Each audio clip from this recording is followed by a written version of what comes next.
So, yun na nga guys. Good morning, good afternoon, and good evening po muli sa inyo lahat. So, ito muli ang inyong lingkod, Batang Elio, and tayo'y magbibigay na naman po ng isang opinion or reaction sa isang video upload ni Kuya Bal po na kung saan ay sinasabi niya na huwag nang pansinin yung mga kung sino-sino na mga nagre-reaction or kaya mga content creator na patuloy na naninira po sa mga ginagawang pagtulong ng Team Kalingap at bahala na daw ang batas dahil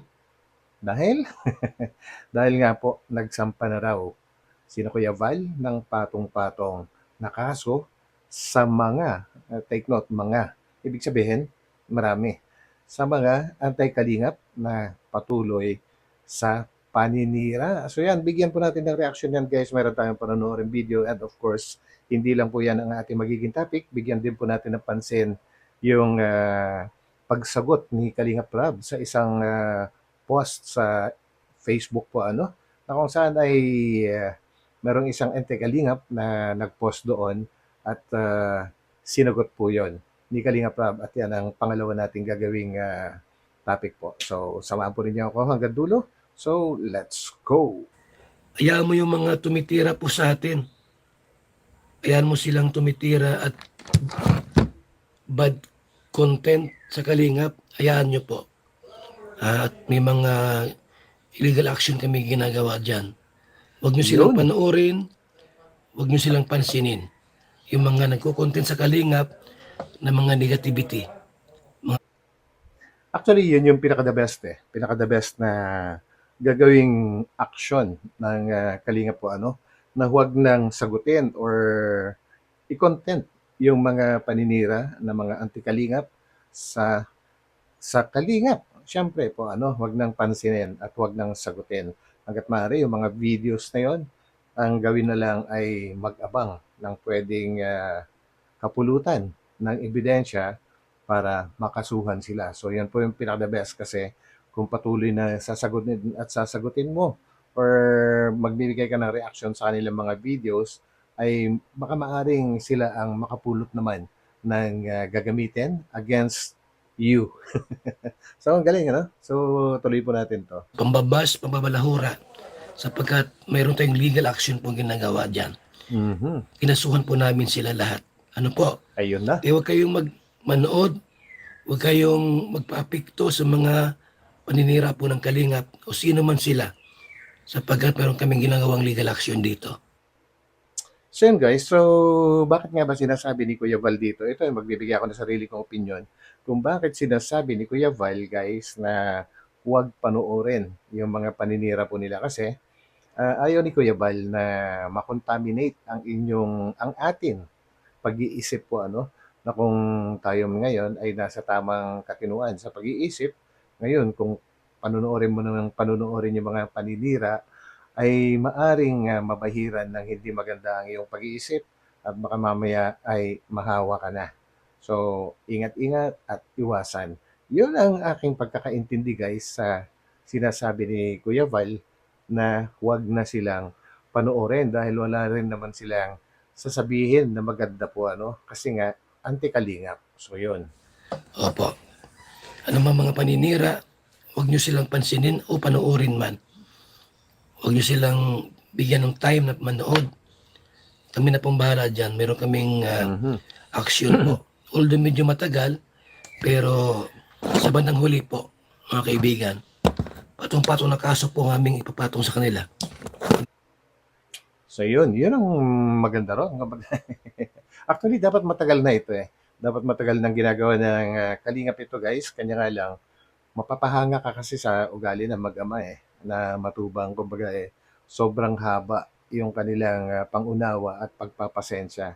Kahit sa mga naninira sa kanila, ay kung dati ay hinahayaan lang po nila. Pero sa ngayon, I think ito na yung tamang pagkakataon para gumawa naman sila ng aksyon. So, yan, supportahan po natin sila guys. So, tuloy natin. Kayong mag-alala, huwag nyo silang panoorin at huwag kayong paapekto po sa mga taong paninira po sa Kalingap sapagkat Ayun. kami po may ginagawang legal action. Yun lang po ang aking masabi dyan. Tama. Huwag kayong masyadong paapekto at huwag nyo silang panoorin Kayo po ay Mhm. nasa pagtulong lamang, paglingap at pagtulong. Walang ibang pakay ang Team Kalingap kundi ang magdala po ng pagtulong, pag-asa sa ating mga kababayan. Actually guys, mahabang panahon na ginagawa ng Kalingap ito ano, ang pagdadala ng pag-asa sa mga talagang nangangailangan at marami ng napatunayan. Hindi lang sa pamamagitan ng pabahay, kundi sa mga iba-iba pang problema na kinakaharap ng mga pamilya na kanilang direkta na natutulungan ay marami na pong pagpapatunay dyan. Nandun lahat po sa mga uploaded videos ni Kuya Bal at ni Kalinga Prab kung ano man yung mga pagtulong at pag-angat sa buhay ng mga talagang sabihin na natin nasa baba. So yun guys, no? Kung may mga nadidiskaril, may mga problema, ayaan natin yan, ang batas. Mhm. Yan. Ayan po natin yan sila, mga kaibigan. Di na po namin sila iko-content, di na po kami magko-content ng mga paninira o sino mga naninira po sa Kalingap, hindi na po. Batas Yun. na po ang uusig sa kanila. Actually, nagsabi na rin naman si Kuya Bal mga siguro mga 3 linggo na ang nakakaraan po ano na huwag nang sagutin ang mga paninira ng mga anti-kalingap. Kaya mismo ang inyong lingkod, Batang Elio, ay siyempre sumusunod tayo sa mga patakaran at mga sinasabi ni Kuya Vile. So, right there and then, no, pagkasabi niya ay talagang tumigil na rin po tayo. At ngayon, ang mga kinokontent po natin ay balik na po tayo sa loob ng kalingap sa mga nangyayari po dito, ano, sa mga tinutulungan ng nasa loob ng Team Kalingap. So, yun. Sila magmalay, ha? Di sila magmalay, mayroon na silang love letter. Ganun lang po kasimple yun, Yun, mga love kaibigan. letter. Huwag natin pag-asayahan ng panahon. Ang walang kwentang mga vlogger or content creator. Hayaan mo So, yung mga yun. tumitira po sa So yun guys, huwag nang pag-aksayahan ang mga walang kwentang vlogger or content creator na patuloy na naninira kung ano man po yung kanilang hangarin sa paninira ay sila lang ang nakakaalam dyan at walang mabuti na idudulot yung kanilang ginagawa dahil doon sila nabubuhay sa paninira. Yun po guys and of course hayaan na ang batas ang magdesisyon sa kung ano man po sa mga ginagawa ng mga mapanira po ano. So yun guys, naintindihan naman po natin yung pakiusap ni Kuya Bal. At ngayon dumako tayo guys sa sinagot ni Kalingap Rab yung post ng isang anti-Kalingap. So tuloy na rin to at sama po niya ako. Let's go. So yan po guys no. So bago natin basahin yung ginawang pagsagot ni Kalingap Rab ay syempre unahin natin kung ano nga ba yung sinagot ni Kalingap Rab na post ng isang anti-Kalingap. So mukhang marami-rami po ito ano. Sa 2, 3, 4, 5, 6, 7, 8, 9, 10. So syempre 7. So unahin natin yung pinakauna po ano. So babasahin ko guys and bigyan po natin ito ng reaction. So ang sabi niya ay ang Kalingap nakilala yan dahil sa mga subject or beneficiaries.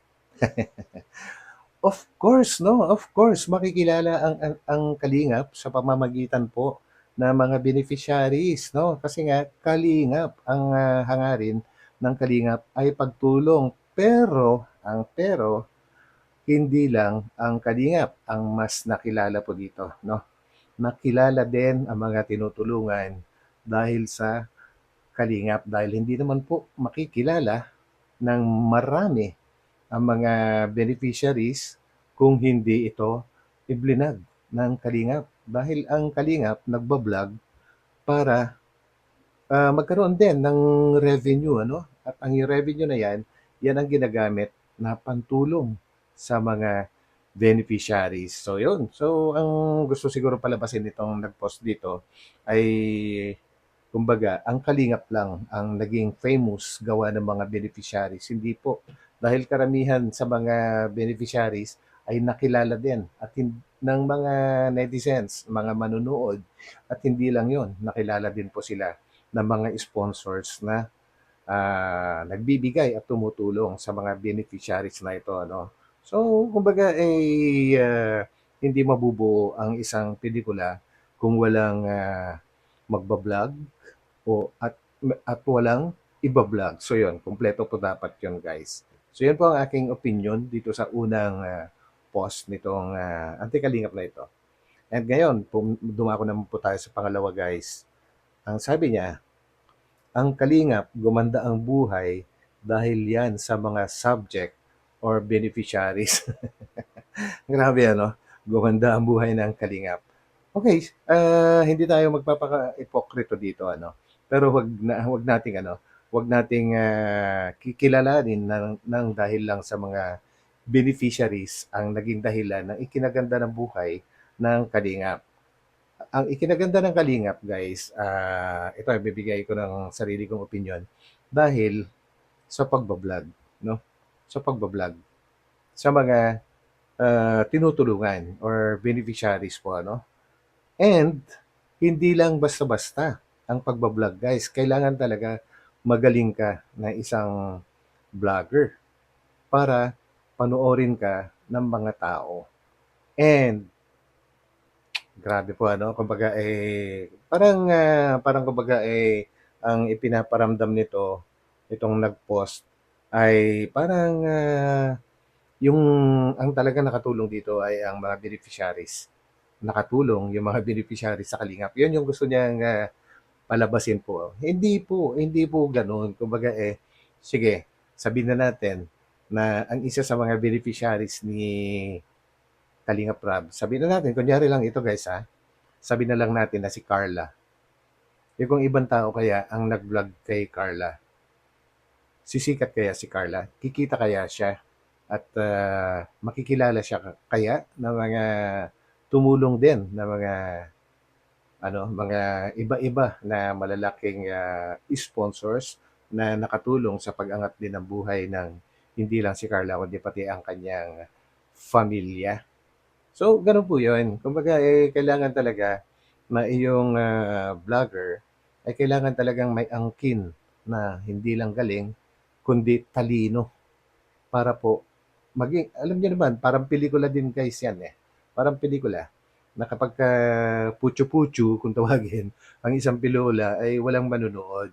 So 'yan po at hindi natin siyempre maaalis na ang pagba-vlog ay diyan kumikita, 'no, diyan kumikita. Kumbaga, ang 'pag nag-vlog ka maraming nanood na netizens, si ano naman, si YouTube sasahuran ka. Gano'n po 'yun at yung sahod na 'yun, do'n naman nanggagaling yung ipinagtutulong nung vlogger.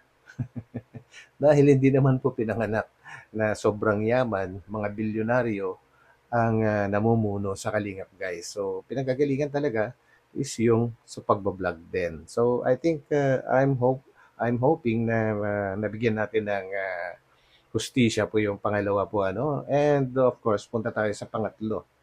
Yan. Ang sabi niya si Prinsipe. Tawag niya kasi kay Kalingap Rab Prinsipe eh. Ganda no? Si Prinsipe, Kalingap Rab, umabot ng 1 million subscribers dahil kay Reyna Mimay. Naku, parang ano to parang kabisado ko to.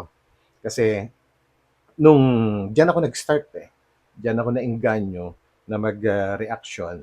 O guys, no, galing ako sa walang experience at nakiusap ako kay Kuya Val kung pwede ako maging reactor ng Kalingap at tinanggap nga po niya ako. So diyan ako nag-start kay Reyna. So, parang natatandaan ko, ang subscribers ni Kalinga Prab dati, pa 2 million na. Pa 2 million na yon, no? Pa 2 million na. Yun ang aking natatandaan. Correct me if I'm wrong. Pero yun po ang aking natatandaan, no? At inaamin naman ni Kalinga Prab na malaking naitulong ni ni Reyna sa kanyang channel po kung kaya naman ay sobrang mahal ng Kalingap itong si Reyna at napapanood naman po niyan. Napapanood niyo po 'yan sa mga videos kung paano nila pinahalagahan si Reyna na hanggang sa ngayon ay kung makakabalik lang si Reyna ay talagang buong pusong tatanggapin at yayakapin muli ng Kalingap po So yun, kumbaga si Reyna daw ang nagpaabot ng, kumbaga kaya na umabot sa 1 million ang, subscribers ni Kalingap Rab ay dahil sa pagbablog niya kay Reyna. Ang natatandaan ko po guys ay mahigit ng 1 milyon ang subscribers ni Kalingap Rab nung, nai-vlog niya si Reyna. So yun po guys. So ano pa, ito naman, ang, pang-apat na kanyang, ay si Hari, ang tawag naman niya kay Kuya Val ay Hari ano. Si Hari, Val Santos Matubang, umabot ng 1 million subscribers dahil kay Lola Damiana. So, wag na nating questionin yan. Kumbaga, um, ganito kasi yan guys. Hindi lahat ng vloggers ay masaya eh. Sabihin na natin, vloggers, reactors, sama na natin yan kasi pare-parehong mga content creator yan. Pare-parehong pwedeng tawaging vlogger. Kaya reactor ka man or talagang nagkakalingap ka, pare-pareho pong vlogger ang pwedeng itawag dyan guys, no? And kaya dahil lumalaki ang subscribers ng isang vlogger, no? Kaya lumalaki, kaya tumataas, dumadami ang subscribers niyan dahil nagugustuhan po ng mga manonood or netizens ang kanyang mga ginagawa, no?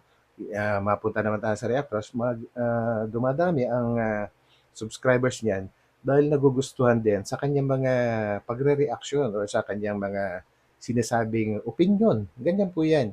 At meron ding mga reactors at mga vloggers na hindi umaangat ang kanilang subscribers.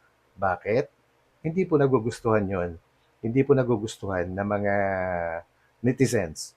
Kagaya nga po ng mga ibang anti-kalingap dyan na matagal na po na nagbo-vlog, bakit hindi dumadami yung kanilang subscribers? Although meron din namang mga nanonood, syempre yung mga nanonood, kumbaga curious sa kanilang mga ginagamit na title po ano.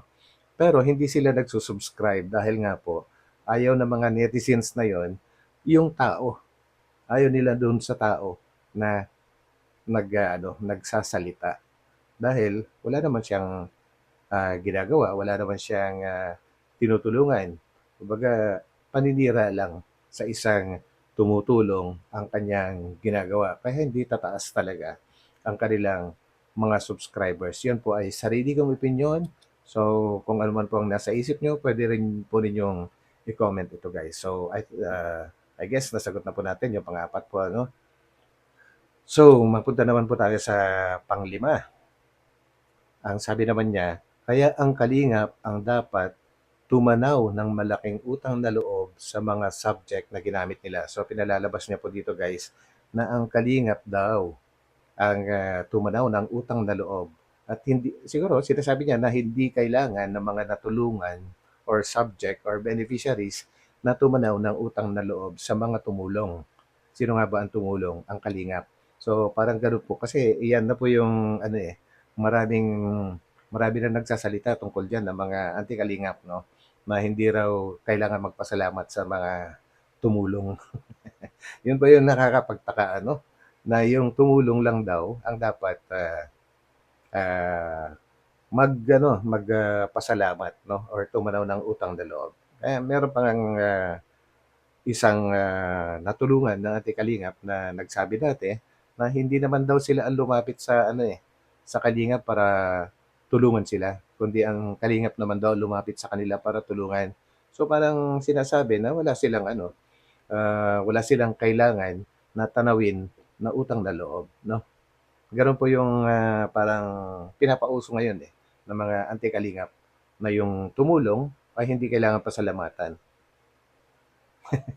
Paano na lang yung mga kung nagagawa ng mga ibang beneficiaries na gano'n, na hindi kailangang tumanaw ng utang na loob or magpasalamat sa kalingap na unang tumulong po sa kanila, unang nag-angat sa kanilang buhay, ay paano naman yung kanilang mga sponsors sa ngayon? Ano puwedeng mangyari kalaunan? Yung mga sponsors na 'yan, nagbibigay din ng tulong sa kanila sa kanila ano? So, ibig sabihin hindi rin nila kailangan tumanaw ng utang na loob sa mga sponsors na nagbibigay ng pera sa kanila. Gano'n po ba ang ibig sabihin do'n? Well, kayo ng bahalang magdesisyon diyan o kayo ng bahalang mag-isip diyan guys. Ang akin naman ay sarili ko lang na opinyon at nanggagaling yan sa ang pinagbabasihan natin ay sa mga nangyayari po dito sa labas at loob ng Kalingap po ano. So yun. Okay, ano pa ba? So yun, ito.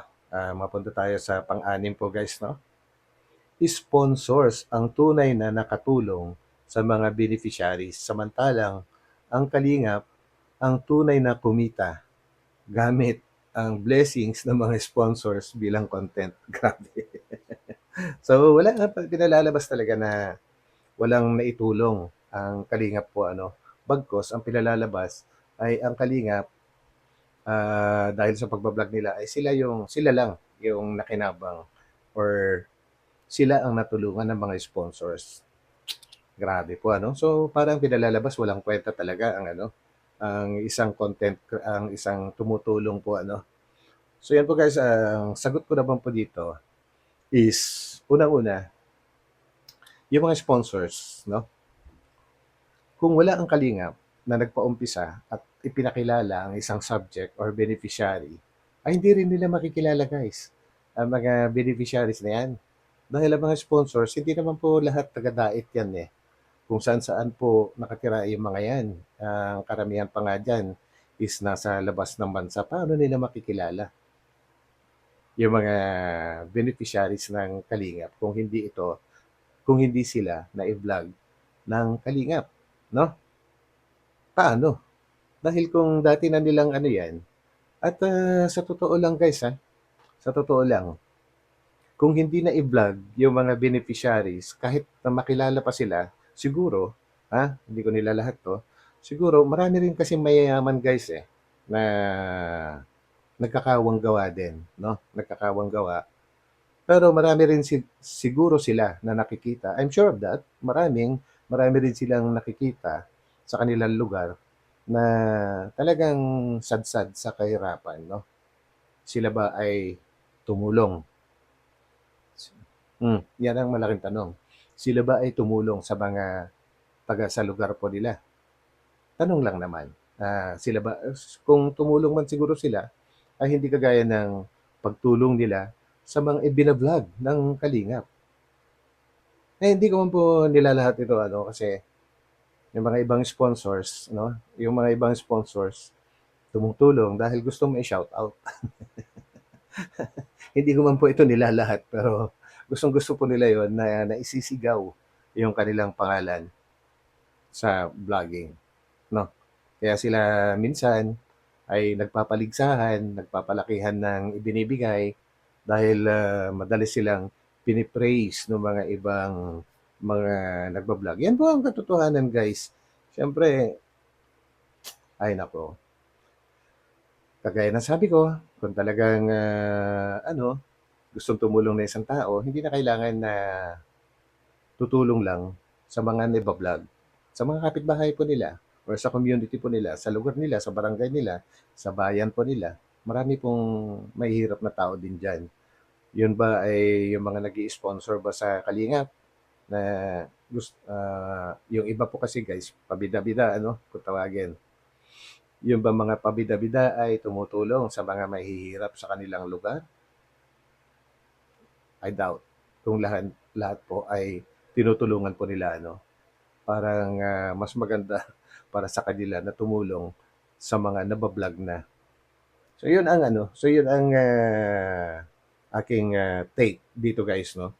And yung sinasabi naman niya, kumikita ang Kalingap gamit ang blessings ng mga sponsors bilang content. Of course, iko-content talaga yan. Iko-content talaga ng Kalingap yung mga pagbigay-bigay ng mga sponsors. Dahil para may katibayan na talagang nakarating yung pinapadala ng sponsors sa gusto nilang tulungan. Di ba? Yun nga na may video ang binibigyan ng mga sponsors, kine-question na ng mga iba dyan, no? Kine-question na hindi raw nakarating. How much more kung hindi ibinidyo, kung hindi ikinontent ng Kalingap yung mga blessings na nagagaling sa sponsors papunta doon sa beneficiaries. Di lalong mas marami na namang katanungan ang gagawin ng mga ng mga anti-kalingap. Sabihin na naman, "Oh, bakit hindi ikinontent? Bakit hindi ibinidyo? Paano natin malalaman ngayon kung nakarating ba talaga?" Ganyan. Na-gets niyo guys yung ano, na-gets niyo yung idea na inaano ko kung bakit kailangan na i-video, kailangan i-content ng kalingap yung mga blessings na dumadating. Kailangan talaga yan bilang isang resibo. Yun po ang aking take. So yan. So ito yung huling katanungan niya. Ano? Sino nga ba ang tunay na nabago ang buhay at yumaman? Beneficiaries ba o kalingap community? Yan na naman, para bumalik lang tayo sa, ano, sa isang katanungan kanina. Okay, sabihin na natin, yumaman ang kalingap. No? Yumaman ang kalingap dahil sa kanilang angking katalinuhan sa pagbablog. Uulitin ko, hindi lahat ng vlogger ay pwedeng yumaman. Kagaya nga po ng kuma-question dito, itong nag-post, ay hindi naman umaangat ang kanyang subscribers at hindi rin sa tagal na po niya, hindi rin siya yumayaman ng gano'n. Okay, nagkakapera siya pero hindi siya masasabing maitatapat sa Kalingap community po ano.